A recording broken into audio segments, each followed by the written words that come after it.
saudara-saudara muslim tentang masalah kiat-kiat sukses dalam bisnis.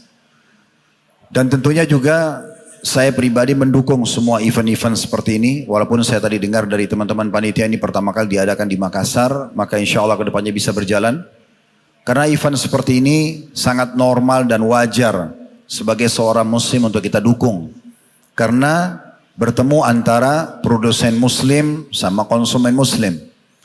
Dan tentunya kita jadi menambah ukhuwah kita. Kita juga memberikan peluang para produsen muslim menawarkan produk-produk halal mereka. Ya, hasil kerja mereka, ide-ide mereka sebagai muslim dan juga anak bangsa tentunya. Dan juga kita sebagai konsumen bisa mendapatkan produk-produk dari mereka. Apalagi event seperti ini ditambah dengan adanya majelis ilmu. Maka kami sekaligus mengucapkan kepada semua jemaah apa yang Nabi SAW ucapkan kepada para penuntut ilmu. Marhaban bi talabatil ilm. Selamat datang para penuntut ilmu. Juga poin di sini saya perlu titik beratkan. Mohon maaf saya duduk di kursi ini karena ini yang disiapkan. Bukan karena saya ingin lebih tinggi tempat duduk dari saudaraku sekalian.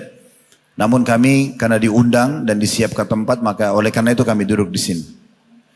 Saya akan coba jawab pertanyaan tadi. Ya. Kira-kira apa yang salah ya, atau apa yang luput dari banyak pengusaha-pengusaha muslim di awal mereka berusaha atau membuka usaha? Yang pertama, kalau dari kami tentunya, karena masih banyak di antara kita berpikir ada lini-lini kehidupannya yang lepas dari agama. Mirip sama pemikiran sekuler. Sekuler itu mereka memisahkan antara negara, apapun yang berhubungan dengan itu, politiknya, militernya, ekonominya, dengan agama. Dan itu dikembangkan di revolusi Prancis tahun 1966, makin dikembangkan terus-menerus sampai sekarang. Dan ini dalam Islam tidak ada.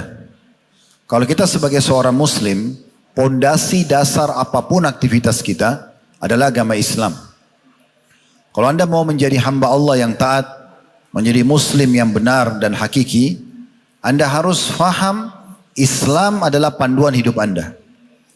Saya kadang-kadang kalau di Jakarta ada yang datang mau masuk Islam, saya sebelum memandu dia syahadat saya katakan, bisa jelaskan ke saya kenapa Anda mau masuk Islam?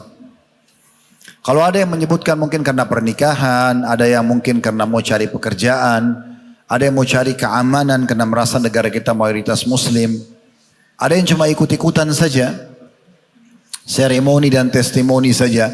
Kebetulan keluarganya, teman-temannya ikut masuk Islam, dia ikut-ikutan. Apapun jawabannya, saya selalu luruskan. Saya katakan, untuk Anda masuk Islam, saya pandu syahadat itu cuma setengah menit. Asyhadu an la ilaha illallah wa asyhadu anna Muhammad Rasulullah. Anda sudah muslim, walaupun tidak diterjemahkan ke bahasa Indonesia. Syahadat sudah cukup. Tapi permasalahannya bukan itu. Harus diniatkan karena Allah dan harus memahami setelah syahadat, Anda harus faham Islam itu adalah panduan hidup. Setelah syahadat, baju Anda, penampilan, makanan, minuman, pendapatan, pergaulan, semuanya diatur oleh Islam. Islam dijadikan sebagai tradisi, jangan tradisi diislamkan. Siap untuk itu jadilah muslim. Permasalahan kita adalah, kalau kita kerucutkan kepada para banyak pengusaha muslim, mereka tidak berpikir apakah usaha itu harus difahami bab jual beli dalam Islam. Harus tahu nggak dulu sebelum masuk pasar itu, tahu mana halal, mana haram. Tahu tentang hukum riba, gharar, kezaliman. Tahu mana produk yang dijual dan tidak boleh dijual. Ini harus difahami. Sehingga banyak yang jadi salah pengusaha muslim. Masuk di pasar, masuk bisnis, modalnya haram. Produknya haram. Sistem yang dipakai haram. Ya outputnya haram. Ini jadi masalah. Makanya Umar bin Khattab radhiyallahu anhu berkata begini. Jangan pernah ada yang jual beli di pasar kami kecuali sudah faham tentang hukum haram haram. Umar mengatakan lalu jangan ada yang jual beli di pasar kami kecuali orang yang sudah faham hukum halal haram. Dari para sahabat, para tabi'in masuk pasar itu, mereka faham mana yang boleh, mana yang tidak boleh. Muhammad bin Sirin rahimahullah seorang tabi'in. Beliau pernah beli satu kios di pasar di Irak karena beliau adalah ulama. Maka apa yang beliau lakukan orang banyak ikutin. Dia beli satu kios di pasar, orang-orang Irak semua pada rame-rame, orang kota beliau sama-sama rame-rame beli kios di situ. Karena ada dia. Mereka bertanya, mereka kalau perlu apa-apa mereka bertanya pada Muhammad bin Sirin. Produk ini boleh atau tidak? Saya dari modal ini boleh saya pakai atau tidak? Ini keuntungan saya harus bagaimana, bagi seperti apa? Bagaimana zakatnya? Bagaimana saya membagi ya sedekahnya? Siapa yang lebih berhak saya berikan dan segala macam hal. Maka Muhammad bin Sirin waktu beli tempat laku semua pasar itu. Kiosnya habis semua terjual. Satu waktu Muhammad bin Sirin kedatangan seseorang yang menawarkan keju. Datang dari wilayah Persia, orang-orang penyembah berhala, penyembah api, bawa keju.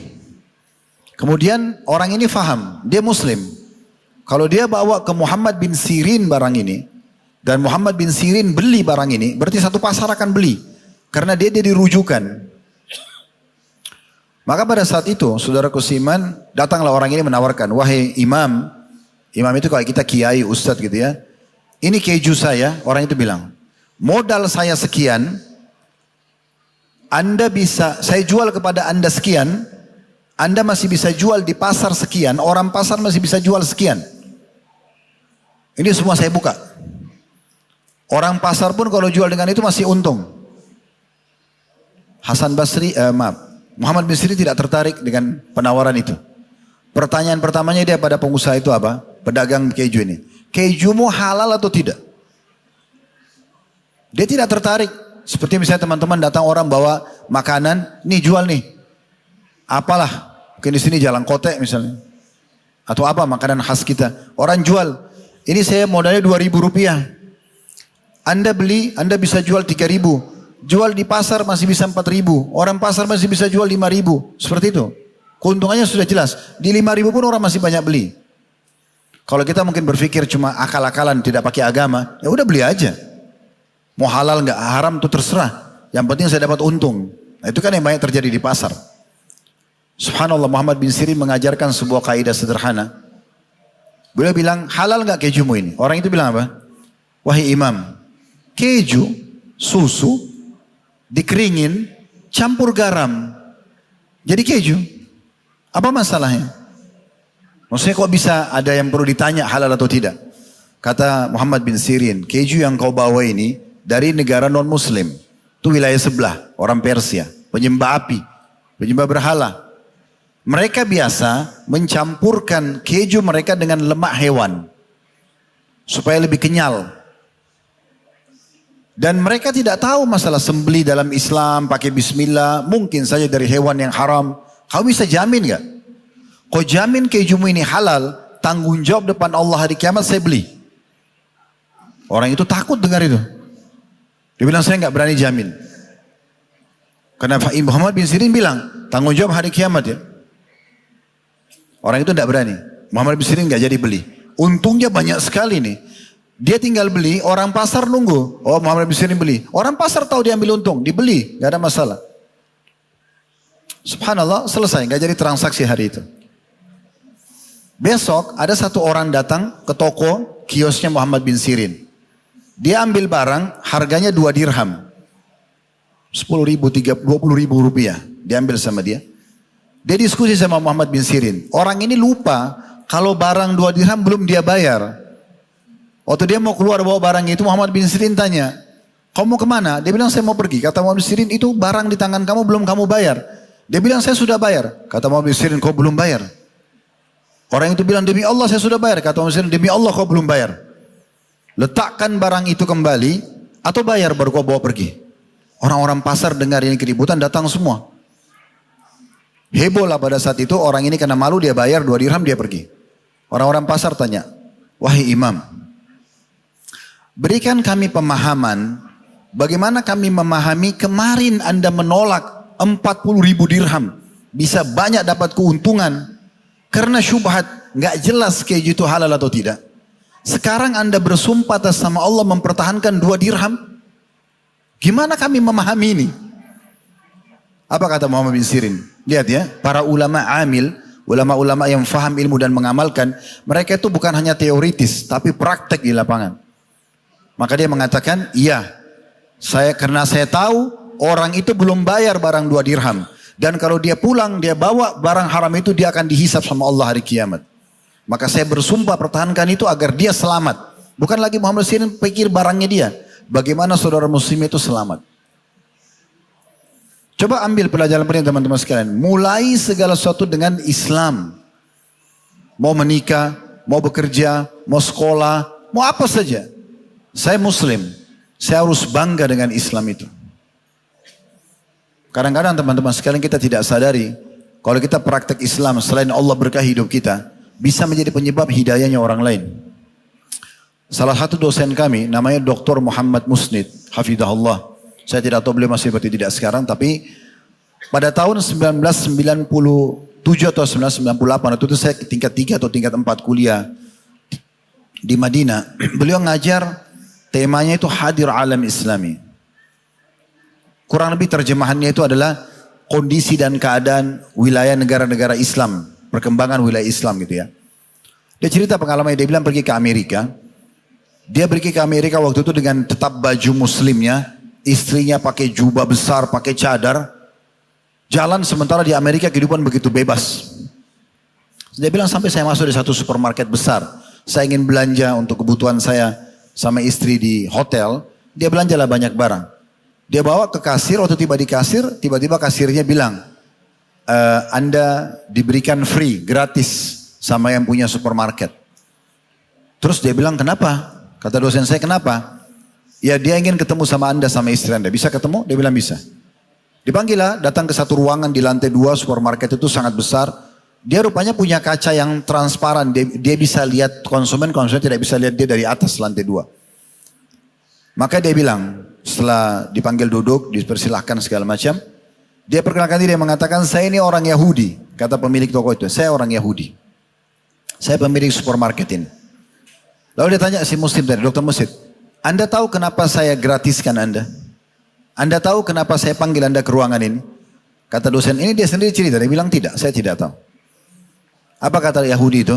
Saya merasa kagum karena Anda bisa mempertahankan pakaian Anda di tengah-tengah orang yang jauh dari pakaian Islam itu. Yahudi yang ngomong. Intinya sebenarnya teman-teman sekalian, mohon maaf sedikit panjang jawabannya karena saya memang biasa kalau jawab pertanyaan saya tidak mau asal-asalan. Saya ingin sebuah pesan imani secara iman sampai ke kita. Islam teman-teman sekalian. Bangga jadi muslim. Bangga dengan penampilan kita sebagai muslim. Bangga pendidikan kita dengan pendidikan agama Islam. Bangga dengan pakaian, makanan, minuman, produk yang kita jual. Semuanya Islam. Coba mulai dari situ. Maka semua akan alhamdulillah berjalan baik. Sekarang kan sudah banyak ya, sudah lahir syariah, ada perbankan syariah, ada perhotelan syariah, ada asuransi syariah, ada segala macam. Saya tutup mungkin pertanyaan pertama ini dengan pengalaman saya. Saya pernah tablik akbar di Jawa Tengah, waktu itu di Pekalongan. Diundang oleh satu pengusaha muslim di sana. Saya diturunkan di hotel beliau, itu hotel syariah. Sebenarnya bintang 3. Tapi hotel itu penuh. Penuh, pengunjungnya banyak. Kemudian saya masuk di hotel itu betul-betul luar biasa gitu. Maksudnya ya syariah, tidak ada patung, tidak ada gambar-gambar. Dan di sepanjang lorong-lorong hotel itu semuanya tilawah Al-Quran. Di kamar hotel itu ada speaker, kita bisa dengar. Waktu itu saya ingat radio Roja. Dan kita bisa hilangkan atau matikan volumenya atau kita biarkan nyala 24 jam. Nyala terus. Besoknya saya mau tablik akbar, saya turun di lift itu ada orang non muslim. Kelihatan dari pakaian mereka non muslim, ya.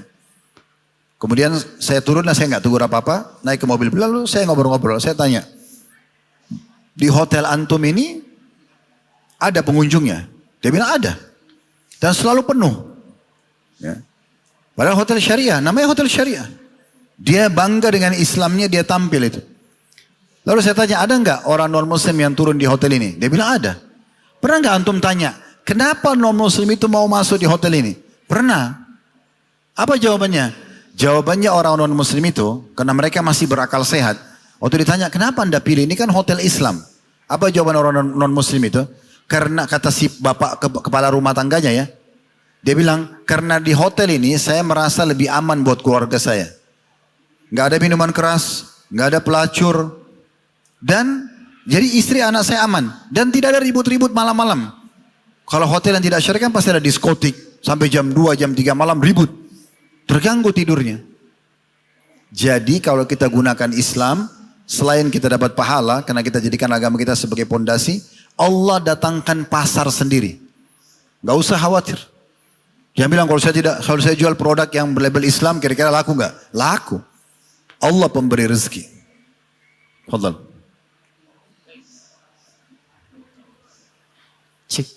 Barakallahu Ustaz atas jawabannya. Antum tadi menyampaikan tentang bahwa kita tidak boleh memisahkan antara agama dengan aspek-aspek kehidupan kita yang lain. Namun di lapangan Ustaz, ya para pengusaha-pengusaha kita ini ya, termasuk para pedagang, kadang-kadang diuji dengan ketika ingin menjalankan Islam ini, namun angkanya itu Ustaz, ya angkanya atau keuntungannya tipis, atau kadang malah rugi. Nah, bagaimana bagi pengusaha Muslim kita ini bisa menghadapi ujian yang seperti ini Ustaz? Saya nggak setuju dengan ini. Kenapa nggak setuju teman-teman? Berapa banyak saudara kita Muslim buka restoran jalan? Jual baju jalan, gitu kan? Jalan semua itu. Mungkin dia punya permasalahan secara pribadi.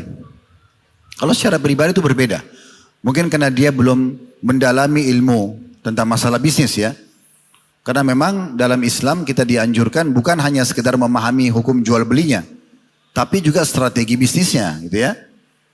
Kalau secara teori agama supaya dia halal, kumpulkan 3 poin ini. Modal halal, sistem halal, produk halal. 3 hal ini bergabung, hukum syar'i sudah selesai. Modal kita halal, produk yang kita jual halal, sistem yang dipakai transaksi halal. Clear. Selesai. Berarti income kita juga jadi halal. Tapi ini nggak cukup. Harus juga kita memiliki ilmu dalam masalah perekonomian itu. Saya waktu di Makassar ini lanjut S2, saya ambil manajemen. Gitu kan. Tujuannya memang S1 sudah ada jurusan dakwah, ini supaya saya bisa paham ini apa itu. Ya. Pengurusan perusahaan itu seperti apa, mendirikan perusahaan seperti apa, ya. Jadi kita harus tahu, belum belajar bisa kita pelajari. Alhamdulillah sekarang di kantor kami di Jakarta itu ada, sehingga saya ada 4 akunting dan 4 finance. Karena menjalani ada perusahaan travel haji umroh, ada restoran, ada toko oleh-oleh Timur Tengah, ada Mawaddah Indonesia, Wedding Organization Syari, ada banyak, ada yayasan. Lebih mungkin ya, lebih dari 4, 5, 6 gitu ya. Alhamdulillah pada saat mereka berikan kepada saya laporan keuangan, saya bisa paham itu. Laporan laba ruginya, karena saya belajar. Sehingga mereka melaporkan keuangan saya baca. Tapi saya punya pondasi lebih kuat lagi karena saya tahu agamanya. Mana boleh, mana tidak boleh. Itu dulu masalah halal tadi. Jadi saya pastikan modal saya halal, sistem yang saya pakai halal, dan juga produk yang kita jual halal. Tinggal masalah sistematis bisnisnya. Jadi teman-teman jangan karena oh saya muslim, saya mau jual minuman, ini buatan saya sendiri. Kita nggak pernah berpikir masalah kemasannya, kita nggak pernah pikir masalah marketingnya, ya kita nggak pernah pikir apa-apalah yang mengembangkan itu ya. Tidak ada inovasi, tidak ada kreativitas. Saya sampai buka sebuah kelas di Jakarta, seminar sehari. Saya namakan Ghazwa Academy. Itu khusus untuk mempelajari kitab jual beli, bab buyuk atau kitab buyuk dalam buku fikih ya, ataupun dalam buku-buku hadis juga ada. Jadi memang kita kumpulin pengusaha-pengusaha muslim di Jakarta Pusat, biasa di Hotel Bintang 5, kita dari jam 8 pagi sampai jam 5 sore. Kita berikan motivasi untuk bisnis dalam Islam dan juga kita sampaikan tentang masalah hukum halal haram, serta juga berbagi pengalaman tentang masalah ini. Nggak ada salahnya, kita misalnya mau masuk ke produk, ke bisnis restoran, kayak kami masuk restoran. Kita pelajari secara manajemen restoran itu seperti apa. Saya waktu buka restoran, alhamdulillah sekarang sudah berjalan 15 tahun. Itu saya awasin sendiri. Restoran itu, oh ternyata yang paling pertama kita harus punya, selain modal ya. Karena modal kita sudah siapkan. Tadi saya memang berpikir, oh ya ada modal nih. Waktu itu saya buka restoran 15 tahun, tidak ada uangnya. Saya nggak ada uang, nanti saya sampaikan bagaimana caranya. Kemudian, saya juga sudah tahu, oh ini kalau restoran tinggal jual produk yang halal. Juga MUI sudah keluarkan label halal. Kemudian juga, sistem yang kita pakai. Waktu itu saya beli satu komputer yang memang untuk restoran. saya nggak usah sebutin mereknya, dari luar negeri. Kemudian di situ bisa sudah satu paket di dalamnya itu bagaimana dijelaskan tentang jumlah kursi, kita bisa isi durasi berapa menit konsumen yang duduk gitu-gitu ya. Terus kemudian database-nya dia, siapa dia, namanya dia, berapa kali dia datang dalam 1 bulan, berapa belanjaannya dan segala macam. Itu ada. Namun selain daripada itu, juga saya lihat, oh ternyata komposisinya dia, itu harus ada chef-nya, tukang masaknya. Harus ada steward, bagian yang cuci piringnya. Harus ada waitress-nya yang mengatur makanan, mengantar makanan. Kemudian bukan cuma sampai situ, setelah komponen orang-orang ini ada, ternyata juga salah satu yang menarik adalah pakaian yang dipakai, kebersihan yang ada. Nah semua itu dari semua lini harus kita bisa satukan. Gitu kan? Karena banyak juga pengusaha muslim sudah modal halal mungkin ya. Sistem dia pakai halal. Dia pun mungkin sudah produk halal. Tapi dia tidak pernah berpikir masalah kreativitas dan inovasinya gitu ya. Itu perlu. Kita ikuti perkembangan. Ya. Apa kira-kira yang sedang berkembang. Yang kira-kira kita bisa masuk di situ dan menguntungkan. Lalu sebelumnya kita tawakal kepada Allah SWT. Dan harus kita kuasai teman-teman. Sabda Nabi SAW, Inna Allah yuhibbu min abdin idha amila amalan an yutqinahu. Allah sangat cinta dan suka seorang hamba kalau dia mengerjakan satu perbuatan dia menguasainya. Profesionalisme, kita profesional di situ. Kita betul-betul kita menguasai, kita profesional di situ. Maka insya Allah akan sangat membantu kita mengembangkan usaha itu. Ya. Ustaz, menarik tadi ketika antum mengatakan perlu profesionalisme, kemudian ada juga yang disebut dengan qanaah dan tawakal. Bagaimana menghubungkan antara profesionalisme, kemudian tawakal, apakah tetap kita profesional secara maksimal, kemudian bagaimana dengan hubungannya dengan tawakal? Kan ada bedanya tawakal sama tawakul, ya beda ya. Tawakal itu kita berikhtiar dulu, kita coba ikhtiar, kemudian hasilnya kita serahkan kepada Allah, itu tawakal. Kalau tawakul, itu belum ikhtiar, sudah tawakal, sudah mau nyerahkan kepada Allah. Diambil daripada sikap seorang sahabat, dia pernah datang ke masjid Nabi SAW, dia mau hadir pengajian. Tapi waktu itu dia bimbang. Waktu dia turun dari untanya, unta ini saya ikat atau tidak ya? Dia bingung. Kalau dia ikat, dia takut kehilangan pengajian. Lama nanti. Kalau dia tidak ikat, takut untanya lari. Tapi dia ambil kesimpulan apa? Udah saya nggak usah ikat. Tawakkal ala Allah. Belum masuk masjid, untanya lari. Akhirnya dia bingung. Pengajian atau unta? Unta hartanya. Dikejarlah unta tersebut. Unta ini salah satu hewan yang kalau sudah lepas susah ditangkap. Unta itu bisa jalan di padang pasir 3 hari 3 malam nggak makan nggak minum. Karena unta itu kalau minum dia lama bisa nyimpan berapa liter di dalam perutnya air. Ya, makanya orang-orang dulu tuh kalau melakukan perjalanan mereka suka bawa unta. Karena unta itu ada subhanallah salah satu keajaiban yang Allah bilang wa ilal ibili kaifa khuliqat. Dan pada unta lihatlah bagaimana diciptakan. Salah satunya itu kan di dalam perutnya dia itu ada satu kantong. Itu kalau dia minum air tersimpan sudah tidak tercampur dengan yang lain. Kalau unta haus ada sistem. Itu bisa dia kayak narik basahin tenggorokannya lalu masuk lagi. Dan tidak tercampur lagi dengan kantong itu. Makanya mereka dulu kalau perjalanan jauh sembelih unta, makan dagingnya, air itu diminum. Kurang lebih seperti itu. Dan Nabi SAW larang kita minum seperti unta gitu ya. Akhirnya sahabat ini kehilangan untanya. Karena bisa kejar. Begitu dia kembali masjid juga bubar pengajian. Lalu Nabi SAW tanya, kenapa? Begini ceritanya Rasulullah. Kata Nabi SAW, iqilha. Ikat dulu untamu. Wa tawakkal ala Allah. Habis itu baru tawakal. Gitu kan? Kalau kita sudah ikhtiar teman-teman.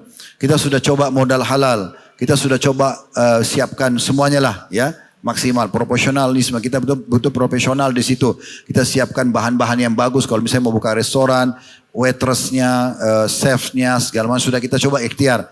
Lalu kita promosikan jual. Itu kita tawakal, karena kita sudah berusaha. Tapi kalau belum berusaha sama sekali baru bilang tawakal ini nggak bisa. Ya, ibarat orang lewat di sebuah kantor ditulis ada iklan penerimaan pegawai baru. Baru dia bilang, saya mau daftar kerja di sini. Tapi nggak pernah daftar. Yang nggak ada gunanya. Ini kampus nih lagi ada pendaftaran. Saya mau kuliah di situ. Tapi nggak pernah daftar. Nggak pernah ikutin penuhi syarat-syaratnya. Ya nggak bisa. Itu bukan tawakal namanya. Iya. Cik.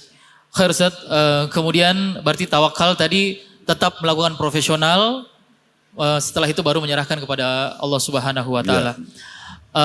Baik juga tadi di lapangan Ustaz, para saudara-saudara kita, para pengusaha muslim yang sepertinya merasa sudah berusaha tapi kok masih merasa ketika ada ini selalu merasakan bahwa syariat ini seolah-olah membatasi pergerakan dari bisnisnya.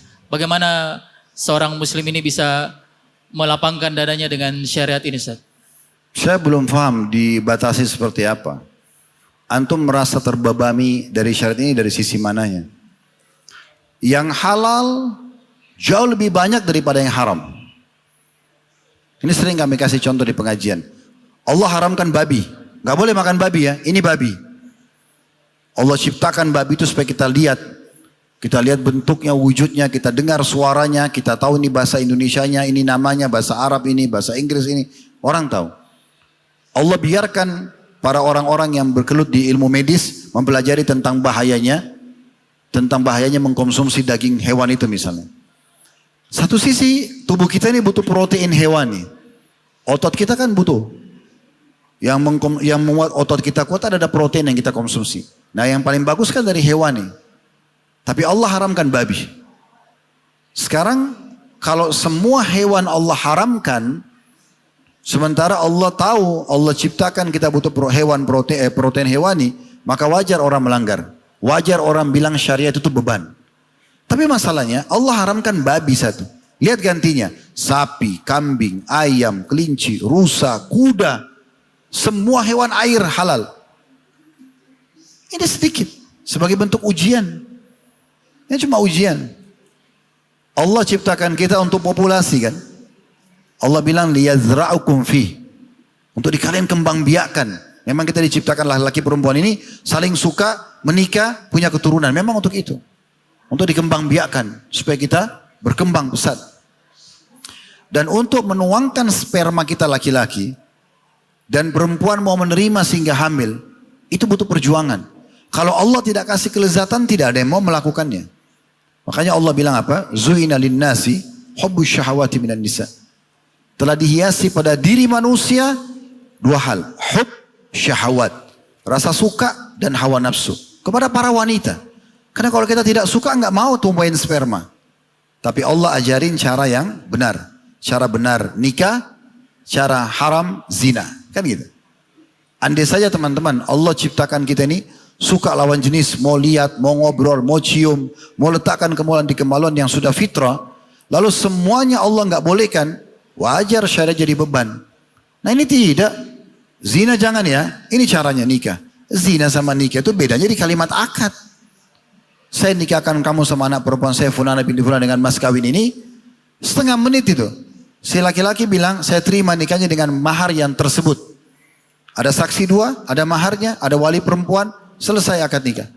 Biologis sampai capek gak apa-apa. Hamil bolak-balik gak apa-apa. Biologisnya berpahala. Pacaran setelah nikah boleh.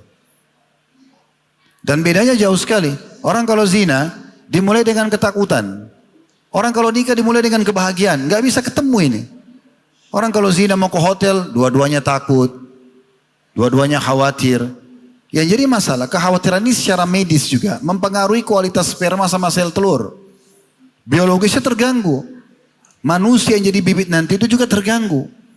Kalau hamil, dua-duanya malu. Keluarganya malu. Anak yang lahir gak jelas statusnya.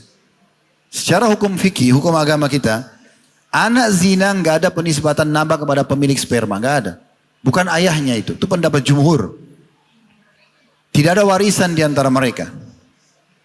Kalau itu anak perempuan nggak boleh jadi walinya, coba. Padahal dia pemilik sperma, hanya karena cara yang salah. Kalau nikah, sampai ada istilah orang kalau nikah itu jadi raja sehari. Semua orang muliakan di malam pertamanya, di pekan pertamanya, gembira. Akhirnya berpengaruh pada kualitas sperma sama sel telur. Biologisnya berpahala, dia juga bahagia. Generasi yang lahir nanti juga bagus, karena bagus sel telur lagi gembira sama spermanya. Kalau hamil, dua-duanya senang, keluarganya senang, ya. Dan anak yang lahir jelas statusnya. Siapa ayahnya? Si fulan. Ya. Jelas statusnya. Ada warisan. Kalau perempuan jadi walinya. Perempuan itu kalau hamil dari suaminya halal, jalan di pasar perutnya besar. Hamil ya bu? Iya, bangga enggak apa-apa. Coba kalau yang hamil di luar nikah, malu ditutup sebenarnya. Kalau boleh ada aborsi. Jadi orang kalau anggap syariat itu beban, ini aneh. Apanya beban? Syariat itu datang mengatur yang baik buat kita. Allah jelaskan yang tidak boleh, tapi sebagian kecil sebagai ujian. Benar gak kau beriman nih? Tapi ada gantinya. Kan gitu. Allah haramkan khamr, jangan narkotika, jangan minuman keras. Ada gantinya susu, madu, sirup, air putih. Banyak gantinya. Banyak gantinya. Sekarang pertanyaan sederhana. Kalau kita enggak jadikan Islam sebagai pedoman kita, apakah antum berpikir dengan bisnis itu? Antum tidak akan terikat dengan sebuah peraturan bisnis dunia? Ada. Sekarang orang pinjam uang dari perbankan riba. Emang enggak terikat? Terikat itu. Malah dia berbahaya, kejam banget. Ada bunganya setiap bulan. Dia enggak mau tahu rugi, yang penting harus kembalikan. Ada gharar. Dalam Islam tidak ada begitu. Dibagi. Ada mudharabah, bagi hasil, untung rugi tanggung bersama. Ada murabaha, beli putus. Tinggal disepakati keuntungan berapa, misalnya dari awal jelas akadnya. Jadi teman-teman jangan jadikan Islam sebagai beban. Gak ada beban dalam Islam itu. Islam itu datang justru memandu hidup kita kepada yang terbaik. Untuk kita bahagia. Diajarkan kita mana makanan yang terbaik, mana minuman yang terbaik, mana pergaulan terbaik, mana pendapatan terbaik. Itu Islam ajarkan. Itulah yang dirangkumkan dalam dua susunan kata, halalan thayyibah. Dibolehkan dan berkualitas. Itu. Khair Ustaz, saya menarik tadi ketika antum juga membahas masalah pernikahan. Karena masih banyak juga di antara kita para pengusaha muslim ini yang menunda pernikahan supaya katanya bisnisnya bagus dulu Ustaz. Ini bagaimana pendapat antum Ustaz dengan para jombloan-jombloan yang masih... Keliru sekali. Ya. Begini teman-teman. Ini bujang semua kan? Hah? Dari muka-mukanya kayak banyak yang bujang deh. Tidak ada hubungannya dalam Islam itu ibadah dengan prestasi dunia. Di antara substansial ibadah nikah. Enggak ada hubungannya nikah itu kaya dulu baru nikah. Kalau gitu orang miskin nggak bisa nikah. Sarjana dulu baru bisa nikah. Berarti orang yang tidak sarjana tidak bisa nikah. Keliru itu. Di zaman Nabi SAW, kalau mereka mau menikah teman-teman sekalian, itu bermodalkan niat karena ini perintah Allah dan Rasulnya. Hari ini lihat perempuan itu cocok, malam sudah jadi suami istri. Gimana caranya Ustaz? Nabi sudah bilang, wa ankihul akfa'a minkum. Nikah dengan orang yang sepadan dengan kalian. Sepadan itu apa? Sekeluarga, satu bahasa. Keluarga itu termasuk sepadan ya. Karena kalau anak paman, anak tante, kan gampang adaptasinya. Ibu mertua kita, tante kita sendiri. Atau bapak mertua, paman sendiri. Nabi SAW nikahkan Fatimah dengan Ali, sepupunya sendiri. Gak mau keluarga Ustaz? Oke, yang sepadan. Sama pendidikannya, sama paras wajahnya, kurang lebih lah. Kalau antum di angka 1 sampai 10, wajahnya 8, nikah juga sama yang 8. Kalau antum 6, nikah sama 6. Jangan antum 6, antum pilih 9. Nggak bisa nanti. Lah iya, banyak orang di rumah tangga dianggap remeh sama pasangannya karena nggak setimpal di situ. Ada dulu di kalangan sahabat, perempuannya sampai minta cerai. Setelah dia lama nikah, dia lihat suaminya kok jelek. Iya, dia bilang, ya Rasulullah, saya minta cerai dari suami saya.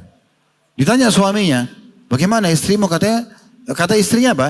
Saya tidak menemukan aib di agamanya.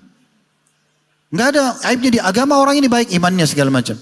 Tapi setiap saya lihat kalau dia jalan sama sahabat-sahabat lain, saya merasa kok suami saya jelek, yang lain tidak. Apa kata Nabi SAW? Ditanya suaminya, ini istrimu minta cerai boleh nggak?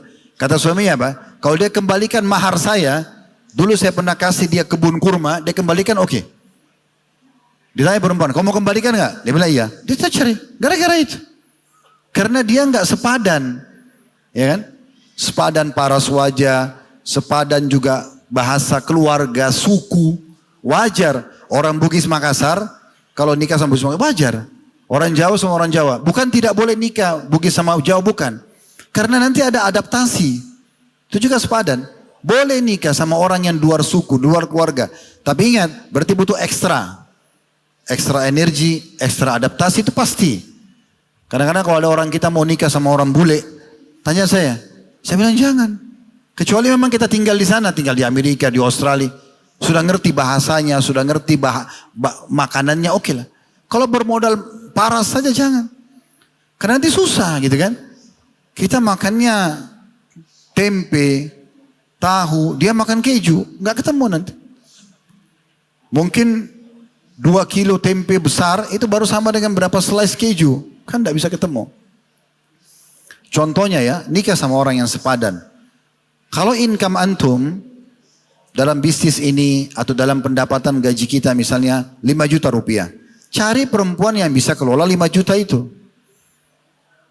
Banyak ikhwah-ikhwah kita yang kerja sama kami pun gajinya masih sekitar begitu. Mereka bisa hidup, ada anaknya 2, hidup gitu kan. Karena dia bisa manage itu. Ada beberapa ikhwah saya tanya, coba rincikan pengeluaran antum. Ini, ternyata dari gaji masih ada lebih. Ada lebih 300 ribu, 500 ribu masih bisa. Gak ada masalah. Karena dia bisa cari pasangan yang bisa ngelola itu sama-sama. Kalau antum 5 juta gajinya, cari istri yang bedaknya aja 5 juta, ya selesai. Baru terima habis sudah. Habis itu bertengkar hari kedua, hari ketiga. Karena tidak sepadan. Nikah sama orang yang sepadan. Gitu kan. Tapi intinya, tidak ada hubungannya antara pernikahan dengan prestasi dunia. Nggak ada hubungannya. Sarjana dulu, kaya dulu, sukses dulu. Nggak ada hubungannya. Nggak ada hubungannya sama sekali. Dalilnya ada Ustaz? Ada. Ada wanita datang kepada Nabi Muhammad SAW. Wanita ini datang, lalu mengatakan, ya Rasulullah, saya hibahkan diri saya. Saya serahkan pada anda. Anda kalau mau nikah saya silakan.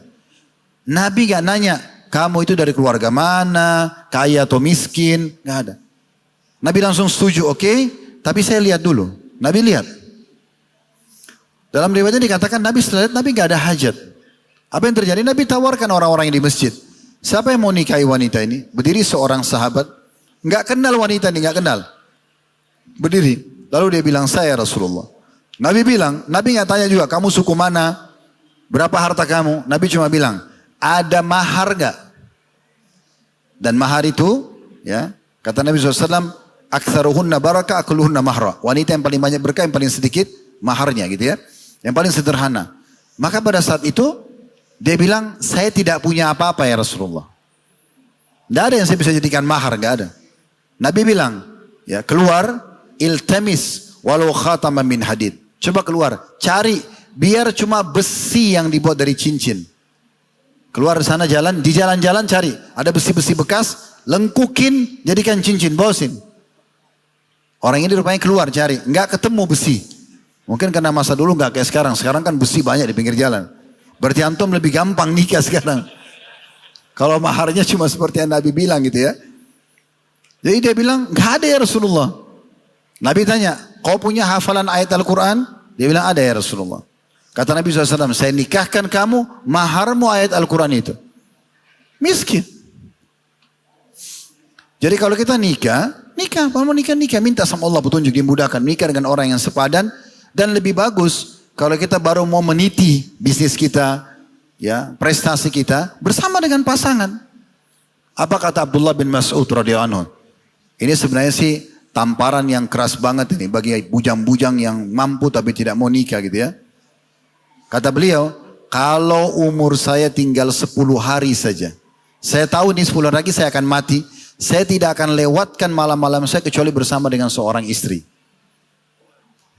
Imam Ahmad itu dalam sebuah athar disebutkan, meninggal istrinya hari itu, malam takziah dia nikah. Imam Ahmad. Meninggal istri pagi, malam dia nikah. Orang-orang yang datang bingung, ini takziah atau azimah itu, ya? Atau kita hadir pernikahan, ya? Walimah urs ini, atau memang ini takziah? Yang mana ini? Maka orang tadinya berat mau tanya imam, tapi hanya mereka tanya. Karena ulama itu kalau buat pasti ada alasannya. Maka ada yang beranikan diri tanya, wahai imam, kami bingung, ini takziah? Kami mendoakan supaya anda bersabar, atau kami ini mendoakan anda selamat pernikahan? Kata Imam Ahmad, beliau jawab, saya menikah karena saya khawatir.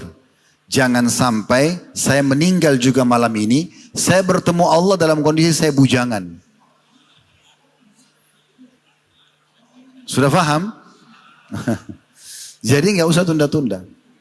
Dan alhamdulillah kita di Indonesia ini tidak sulit pernikahan, mudah itu ya. Sebenarnya mudah. Ya, saya pernah jalan di Jordania waktu itu ngantar jemaah Umrah plus Aqsa. Saya sewa kudanya satu anak muda di Jordan. Itu di kota Petra. Dia jual jasa itu, dia punya kuda jual jasa. Saya sewa di waktu itu, lupa bayar berapa dolar. Keliling gunung-gunung di Petra itu. Sambil jalan saya tanya, karena dia pakai bahasa Arab orang Jordan. Kamu sudah nikah? Dia bilang belum. Umurnya 32 tahun atau 33 tahun. Saya tanya kenapa belum nikah? Dia bilang pernikahan di tempat kami mahal. Saya tanya memang berapa pernikahan di sini? Dia bilang orang yang paling susah kayak saya. Dia bilang dirinya susah karena dia cuma punya kuda itu. Dia nggak punya, bukan orang kaya, orang miskin sekali. Orang paling miskin dia bilang di Jordan. Saya ini orang kayak saya orang yang paling susah. Itu harus siapkan minimal 100.000 US. 1,7 miliar. Baru boleh nikah. Antum sini perangkat alat sholat sudah bisa nikah. Modal Al-Quran bisa nikah. Ya. Dan memang ada, kalau ada tradisi-tradisi, saya tahu ada tradisi di beberapa suku kita yang kadang-kadang memahalkan masalah ini. Anak-anak dijadikan sebagai barang transaksi, ini nggak boleh teman-teman. Nggak boleh sama sekali. Ya.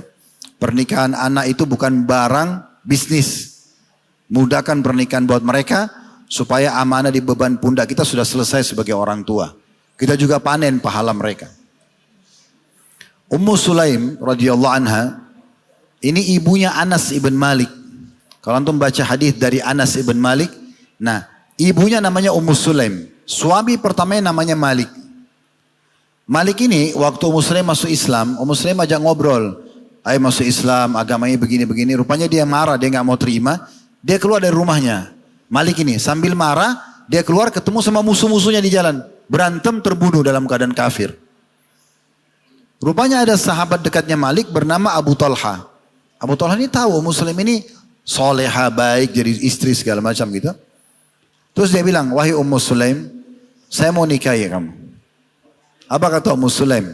Wahai Abu Talha, laki-laki seperti anda tidak ditolak. Maksudnya fisik, kedudukan, enggak ditolak. Baik jadi suami. Cuma masalahnya, saya muslimah, kamu kafir. Enggak bisa dikesemukan. Kalau kamu masuk Islam, saya akan jadikan masuk Islammu sebagai maharku. Lihat bagaimana keimanannya Ummu Sulaim. Ya. Maka Abu Talha masuk Islam. Dan betul-betul maharnya, dia tidak minta 1 dirham pun. Maharnya masuk Islam suaminya. Semoga ada muslim-muslimah sekarang seperti itu. Kan itu.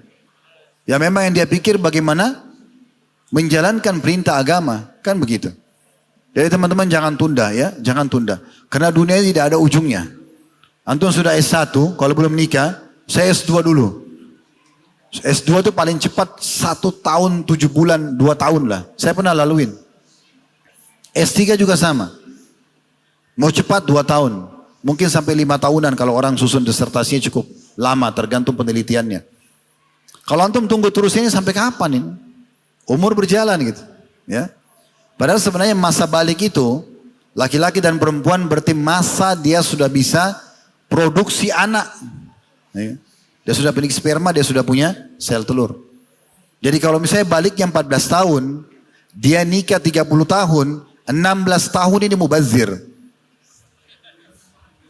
Ya, 16 tahun. Anggaplah tidak usah nikah 14 tahun terlalu kecil. 20 tahun lah. Gitu kan. Berarti kalau dia sekarang umur 30 tahun, 10 tahun lumayan. Mungkin bisa punya 3-4 orang anak muslim. Dan kata Nabi SAW di antara 7 hal yang terus mengalir pahalanya pada saat sudah masuk dalam kuburan. Selain ilmu yang bermanfaat, anak soleh. Allahu a'lam. Selanjutnya mungkin ada penutup dan juga nasihat sebelum antum yang meninggalkan tempat ini. Ada masa hidup Nabi Muhammad SAW yang banyak luput dari banyak kaum muslimin. Kebanyakan guru-guru kita, para asatidzah, pada kiai kita, hafidhahumullah semuanya, mereka ini menyampaikan apa yang Nabi SAW alami setelah umur 40 tahun. 40 sampai 63 tahun, masa kenabian. 13 tahun fase Mekah, dakwanya seperti apa? ayat-ayat dan surah Makkiyah yang turun di sana. Kemudian 10 tahun di Madinah. Surah-surah Madaniyah yang turun di sana. Hukum-hukum yang turun di sana. Ini salah nggak salah? Ini bagus banget. Sehingga umat tinggal faham, oh ini syariat. Tinggal mana halal, mana haram diterapkan gitu ya. Tapi kehidupan Nabi SAW ini masuk dalam globalnya firman Allah. Laqad kana lakum fi rasulillahi uswatun hasanah. Pada diri Rasulullah itu ada suri tauladan. Maka ulama-ulama kita menjelaskan sejarah hidup Nabi itu bukan dari umur 40 tahun. Dari Nabi lahir, nama ibu ayahnya, nama kakeknya, lahir di kota mana, bagaimana proses dia lahir, bagaimana masa anak-anaknya. Pernah dengar kan menuju ke suku Sa'diyah, disusui oleh Halimah Sa'diyah. Nggak ada hubungannya sama syariat Islam itu. Gitu kan? Kemudian masa remaja, jualan, jadi gembala kambing, jualan, menikah dengan Khadijah, terus sampai 40 tahun. Nah, ada satu fase yang saya jadikan sebagai motivasi saya teman-teman, karena kita bicara masalah bisnis ya. Yaitu fase di mana Nabi sudah mulai mencari income. Itu umurnya 8 tahun. Umur 8 tahun, setelah kakeknya Abdul Muttalib meninggal dunia, beliau dinaungi oleh pamannya Abu Talib. Karena umur 6 tahun ibunya meninggal, dinaungi oleh kakeknya Abdul Muttalib sampai 8 tahun. 8 tahun pas meninggal kakeknya dinaungi oleh pamannya Abu Talib. Abu Talib ini orang miskin, punya anak banyak. Maka Nabi SAW bekerja menjadi pengembala kambing untuk membantu pamannya. Jadi umur 8 tahun sudah mulai bekerja, punya income. Jangan lihat masalah gembala kambingnya, tanda kutip. Karena kita harus fair dan adil melihat teman-teman sekalian, mengembala kambing di masa itu memang pekerjaan yang sangat ideal. Karena semua rumah di Mekah punya domba, semua butuh digembalakan. Ya gitu. Jadi pekerjaan itu luar biasa. Bisa dihitung per kambing, per domba dapat berapa. Dan didapat income harian. Jadi 100 ekor domba, 200 ekor domba, itu luar biasa itu. Belum lagi memang butuh amanah, skill. Mengurus ini kan. Pulang dalam kondisi utuh misalnya. Jadi ini pekerjaan sangat baik. Makanya kata Nabi SAW tidak ada seorang Nabi pun kecuali pasti mengembala kambing. Dia menjaga amanah, dia juga harus terampil. Dia bisa banyak tafakur karena menunggu domba-domba makan itu bertafakur ke langit. Dia ciptaan Allah SWT. Ringkas cerita pokoknya Nabi Muhammad SAW sudah mulai bekerja. Yang mungkin anak 8 tahun di masa kita sekarang itu masih sibuk dengan gamenya. Masih sibuk dengan hal-hal yang tidak produktif gitu ya. Nah ini dia sudah punya sallallahu alaihi wasallam income 8 sampai 21 tahun. Ada riwayat menyebutkan sampai 25 tahun. Kalau kita ambil riwayat yang 25 tahun, berarti 17 tahun Nabi Muhammad SAW jadi gembala kambing. Dan punya income sendiri, nggak dibiayai oleh pamannya, dia yang bantu pamannya. Kalau kita menghubungkan dengan kita sebagai seorang muslim, Anda harus sudah bisa mandiri.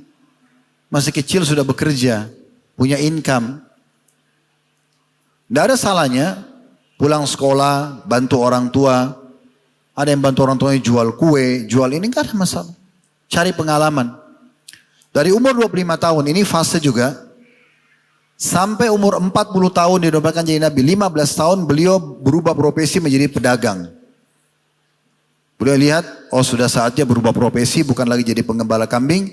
Beliau lihat rata-rata pengusaha-pengusaha di Mekah waktu itu, orang-orang Mekah, tokoh-tokoh itu rata-rata pengusaha. Dan bisnis waktu itu ngambil barang dagangan dari Syam ke Mekah. Maka Nabi SAW karena sudah dikenal selama 17 tahun tadi mengembala kambing, dikenal amanahnya, beliau mulai iklanin. Karena waktu itu orang-orang Mekah ya, karena ya mirip dengan sekarang kita mungkin iklanin di medsos kita mau buka investasi.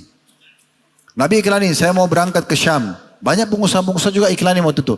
Sampai mau titip investasi uangnya, nanti diberiin barang dagangan di Syam. Nanti kesepakatan bagi hasil. Nabi SAW iklanin. Waktu Nabi iklanin ternyata banyak sekali orang yang investasi ke beliau. Termasuk Khadijah sendiri. Orang terkayanya Mekah. Bukan lagi wanita terkaya. Orang terkaya Mekah itu Khadijah. Di umur 25 tahun beliau mulai ambil uang. Dan beliau mengatur satu strategi bisnis yang belum pernah orang Mekah lakukan. Orang-orang Mekah waktu itu teman-teman bawa uang cash. Emas dan perak ke negeri Syam. Belanja barang Syam dibawa ke Mekah. Nabi SAW ubah strategi. Semua uang investasi itu dibeli barang lokal Mekah. Dari Nabi ke Syam itu bawa barang dagangan bukan uang.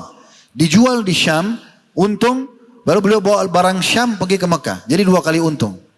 Inilah rahasianya kenapa Khadijah mau menikah dengan Nabi SAW. Karena Khadijah lihat ini banyak orang investasi. Ini orang baru siapa? Maka Khadijah taruh investasi besar dan dia titipkan budak laki-lakinya bernama Maisarah. Disuruh cek, awasi Muhammad ini benar-benar gitu ya. Sallallahu alaihi wasallam, awasi dia, jalan, pergi. Maisarah pergi, dilihat bagaimana akhlaknya Nabi SAW, muamalahnya gitu ya. Bagaimana kejujuran, bagaimana ketekunannya segala macam. Dan strategi bisnis jual beli barang Mekah dijual di Syam, beli barang Syam dijual di Mekah. Begitu pula diceritakan pada Khadijah. Langsung Khadijah tertarik. Waktu itu banyak yang melamar, beliau nolak. Maka beliau bicara sama sahabatnya bernama Nafisa. Ini Muhammad begini-begini ceritanya. Maka kata Nafisa kalau gitu menikah saja. Khadijah bilang coba tanya kalau dia mau. Nafisa pergi ke Nabi SAW lalu tanya. Nabi juga setuju terjadilah pernikahan. Tapi fase ini teman-teman dari 8 tahun sampai 40 tahun. Antum bayangkan 17 tahun jadi pengembala kambing. 15 tahun jadi pedagang. 32 tahun Nabi bekerja supaya mandiri. Nah itu pesannya. Jadi mandiri jangan terus bergantung pada orang. Ya. Kita harus mandiri, kita harus belajar. Ingat, pengusaha-pengusaha sukses, orang yang sudah sukses punya 2 mata seperti kita. Punya 2 telinga seperti kita. Punya waktu 24 jam seperti kita. Kenapa dia bisa, saya nggak bisa? Kalau saya selalu begitu. Kok dia bisa, saya nggak bisa? Saya harus bisa, saya belajar. Nggak ada kata terlambat. Kan gitu. Jadi terus belajar, terus cari pengalaman, terus mandiri. Insya Allah dengan berjalannya waktu kita akan jadi sukses satu waktu. Tidak ada orang sukses di dunia ini tiba-tiba sukses di satu hari. Semua pengusaha-pengusaha yang punya perusahaan besar itu sudah sekian tahun yang lalu mereka berjalan. Akhirnya sekarang sudah maju dan bisa diwariskan kepada anak keturunannya. Jadi mandirilah teman-teman sekalian dan poin-poin yang sudah kita jelaskan tadi, masalah butuhnya modal halal, sistem halal, produk halal, kemudian boleh jadi resellernya perusahaan-perusahaan lain, belajar dulu dari orang lain, lama-lama kembangin, nikmati prosesnya, jangan lupa berdoa, jangan lupa sedekah, ikhtiarnya semua kita lakukan. Insya Allah selebihnya kita tawakal kepada Allah